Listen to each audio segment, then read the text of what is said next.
Heart से संबंधित, हृदय से संबंधित बीमारी से ग्रसित लोगों में, या जो उससे सर्वोच्च रिस्क पर हैं, उनके लिए भी ये है।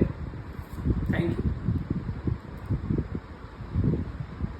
तो इसकी जो प्रेवलेंस है, प्रेवलेंस मतलब प्रसार, इसकी जो हृदय संबंधित बीमारी है, आप सभी को विदित है कि ये भारत देश ही नहीं, सारे विश्व में बहुत ही ज़्यादा सर्वोच्च मात्रा में प्रसारित है, फैली हुई है ये बीमारी। इस बीमारी, ये एक जो हृदय रोग संबंधित बीमारी है, ये सबसे महत्वपूर्ण कारण होता है डेथ का, यानी कि मृत होने का पूरे विश्व में, जो कि 17.9 मिलियन है, जो कि एक एस्टिमेटेड अनुमानित मृत्युओं का एक डेटा कहता है कि भाई 2016 का ये डेटा है, ये कहता है कि 17.9 मिलियन एक अनुमानित मृत्युओं का एक नंबर है इनके पास, है ना, जो कि रिप्रेजेंट करता है 31% सारे विश्व की मृत्युओं को, जो कि सिर्फ इससे हुई है, इसमें से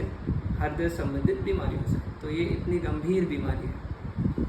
तो इसमें से भी जो हार्ट से हृदय संबंधित मृत्युएं हैं, इनमें से भी 85% के लिए जिम्मेदार होते हैं हार्ट अटैक, हिंदी भाषा में नॉर्मली कहते हैं, और दिमाग का स्ट्रोक, जिसको हम लकवा बोलते हैं, फालिस बोलते हैं। ये दोनों ही बीमारियां 85% हृदय संबंधित मृत्युओं के लिए जिम्मेदार होते हैं, है ना। डिसलिपिडीमिया बेसिकली वसा के जो घटक होते हैं, जैसे कि LDL है, कोलेस्ट्रॉल है, HDL बोलते हैं। ये LDL जो होता है, ये एक बहुत ही महत्वपूर्ण रिस्क फैक्टर होता है, रिस्क घटक होता है हार्ट की, हृदय की, धमनियों से संबंधित बीमारी के लिए। धमनियों को आर्टरी बोलते हैं इंग्लिश में, और स्ट्रोक के लिए भी, जिसको हम लकवा या फालिस बोलते हैं हिंदी में। तो ये वसा के जो घटक होते हैं, जैसे कि LDL-C है, ये बहुत ही महत्वपूर्ण घटक होता है, जो कि रिस्क को बहुत कई गुना बढ़ा देता है। आपकी धमनियों में वसा और ये क्लॉट बोलते हैं, जो रुकावट आने के लिए, उस रुकावट से हृदय संबंधित बीमारी या ब्रेन से संबंधित, मस्तिष्क से संबंधित बीमारी हो जाती है।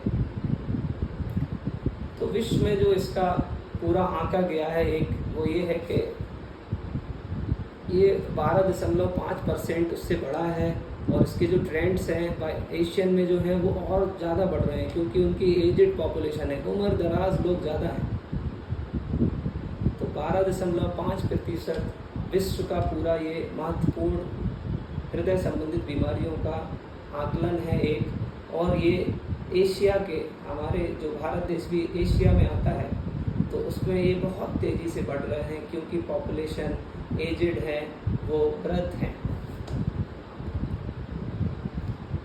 अब हम बात करेंगे सेकेंडरी प्रिवेंशन की दवाइयों की, जो कि हृदय रोग संबंधित इन बीमारियों से कम्युनिटी को, जो कि एक उच्च स्तर के कमाने वाले हैं, या मध्यम वर्ग के कमाने वाले हैं, या निम्न स्तर के कमाने वाले हैं, उन